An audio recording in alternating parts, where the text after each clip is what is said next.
All right, let's jump right in, shall we? Today we're going deep on the first chapter of a brand new serialized fiction called The Knight Who Whispers to Kings. Oh, this should be fun. I know, right? The first chapter is called The Road to Nowhere. We're talking mythical lands, witty knights, a little bit of magic in the air. Should be a fun one to unpack. Serialized fiction is always so interesting to me. It's like you get these little pieces of a puzzle and they just keep coming out over time. Each chapter, reveals a little more, pulls you in deeper. Exactly. And this first chapter, it just throws you right into the action. So we start with our main character, Dinadan, who is a knight known for, he's known for his sharp wit as much as he's known for his swordsmanship. Sounds like my kind of guy. Yeah, he's fun. So we find him in the beginning riding through this forest, like this mist-shrouded forest in this mythical land, Y2. And he has this encounter with these two mythical wolves. But they're not just your average wolves. They've got the silver-tipped fur, which immediately kind of makes you think, what's going on here? What kind of magic are we dealing with in this world? Yeah, definitely sets the tone right away. I mean, wolves, they're like straight out of legend. And that silver fur makes you think there's some connection to the moon or even to like these hidden forces that might be governing this land. It's a really good way for the author to kind of hint at what Dinadan might be up against, the challenges, the mysteries. And just when you think things are about to get a little dicey with these wolves, another character kind of comes onto the scene. Oh, It's Taliesin, okay. who's a legendary bard and a prophet. He just kind of appears out of thin air and chases the wolves away. Okay, so bards in this world, they're not just like your typical entertainers, right? They're more like they're keepers of history. They have this deep wisdom, and sometimes they even they have magic. You could kind of think of them as historians, advisor, but with a little extra layer of mystery.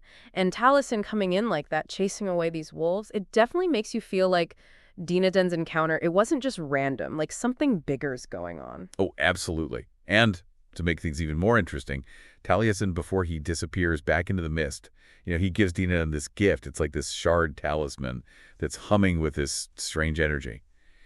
And he tells him that he's vitally linked to the fate of Wytur.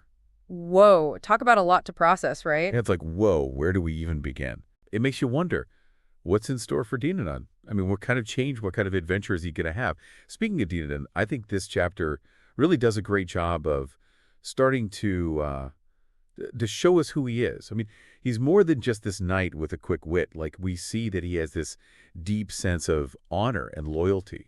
And we even get these little hints about his connection to the mystical forces of this land. Yeah, he's definitely not your typical one-dimensional character. He's got this kind of duality to him. On the one hand, he's a knight, so he's bound by duty and honor and all that.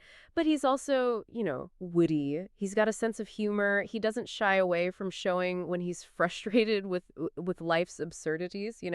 And that just makes him really compelling. Like, there's a lot more going on beneath the surface. And he even has these moments where he reflects on what it even means to be a knight. He's not just blindly following the code, he's questioning it. It's like he's searching for something, for a deeper purpose beyond just the duty and honor. Yeah, that internal struggle, questioning your ideas. I think a lot of us can relate to that. We all try to figure out our place in the world. Absolutely. And speaking of figuring things out, I mean, we have these wolves, right? And Taliesin showing up and that humming talisman. It all points to something bigger, right? What do you think the author's setting up here? Well, it makes you wonder, what role is Dinadan going to play in the fate of Whitetear? The author definitely gives us a sense of foreboding, right, from this first chapter. It feels like the land itself is threatened, and Dinadan's clearly connected to that somehow. Speaking of the land, it really does feel like Whitetear is more than just a setting. Like, it has this presence, this energy that Dina then can feel. It's almost like a character in itself. Right. And you're right, it's not just like a backdrop. The author uses all these sensory details, the mist, the rustling leaves, the scent of pine. It feels real, like you're there. But it's more than that. Terror has this ancient magic to it, all these secrets. It feels like anything could happen. I love that. This is getting really interesting. So we have a hero, right? And he's got these unique skills. We have a land that's magical and mysterious.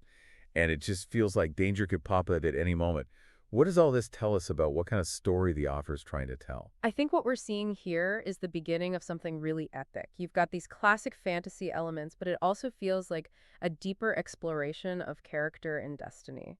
It's not just about saving a kingdom. It's about Dinadan discovering who he really is and what he's capable of and what his role is meant to be. And it sounds like his wit and his humor, they're going to be just as important as his sword in all of this. Absolutely. I think the author's saying that strength of character, quick thinking, and a little bit of irreverence, those might be the most powerful weapons of all. That first chapter, I am hooked.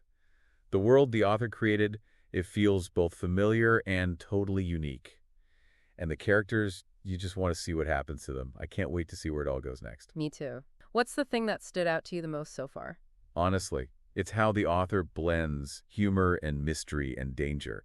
He's just so likable, even when he's up against these crazy odds. And the world, Whitehair, it just feels so real, so well imagined. Totally agree. There's this really good balance between the light and dark, between humor and, the serious stuff. Keeps you on the edge of your seat, makes you want to keep reading. Totally. It's amazing how much we can get out of just one chapter. And we're just getting started. Can't wait to see what happens next. Me neither. And for everyone listening, if you're curious, I highly recommend checking out the next chapter of The Knight Who Whispers to Kings. This world, it's definitely worth exploring. Absolutely. And as always, thank you for joining us on this deep dive. Until next time, keep exploring, keep questioning, and keep those minds engaged.